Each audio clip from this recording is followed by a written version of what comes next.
Buenas noches, profesora Elizabeth.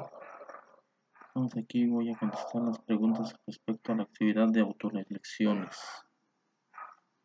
La primera pregunta es, ¿cuáles son los antecedentes del desarrollo económico e industrial de México entre 1876 y 1940?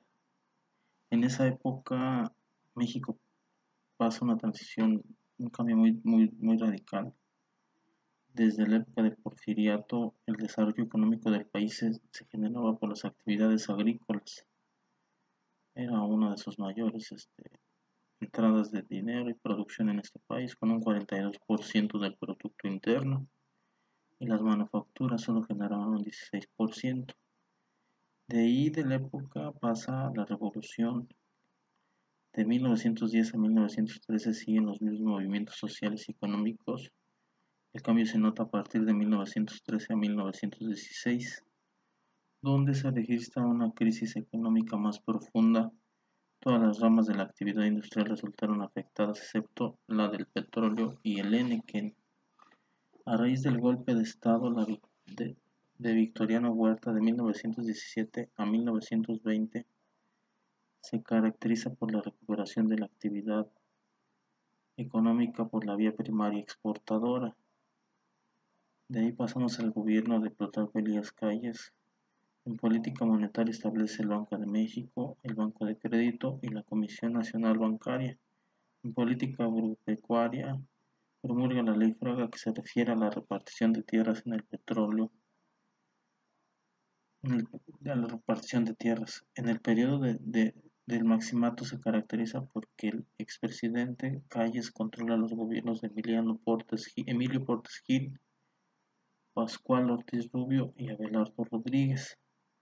De ahí el gobierno del general Lázaro Cárdenas, el cual en su mandato es favorecer a la clase trabajadora, registrando los anhelos de la revolución.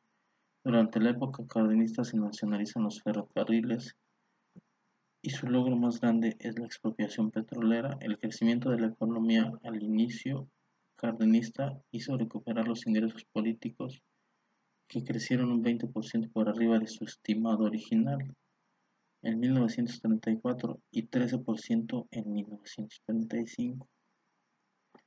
La segunda pregunta es, ¿cuáles son las características de los siguientes modelos económicos?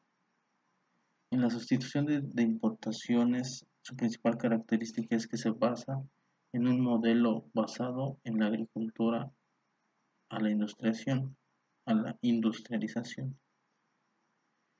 El desarrollo estabilizador, una de sus principales características es mantener la estabilidad del peso frente al dólar, llevando un plan de crecimiento con estabilidad de precios.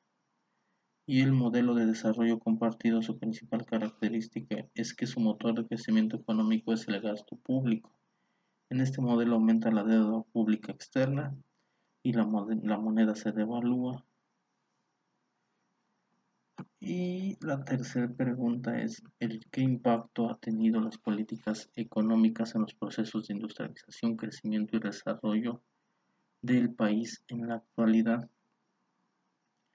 En la actualidad se siguen sufriendo porque el peso no pierda fuerza ante el dólar. Desafortunadamente hay muchas importaciones y esto hace que la industria se vea frenada. Hay muchos ramos de la agricultura que ya no se trabajan y se adquieren del extranjero. Tenemos mucho petróleo y nos venden la gasolina más cara del mundo. Y una parte de la economía de este país son las remesas que envían migrantes de Estados Unidos para México. Eso es todo, profesora. Muchas gracias.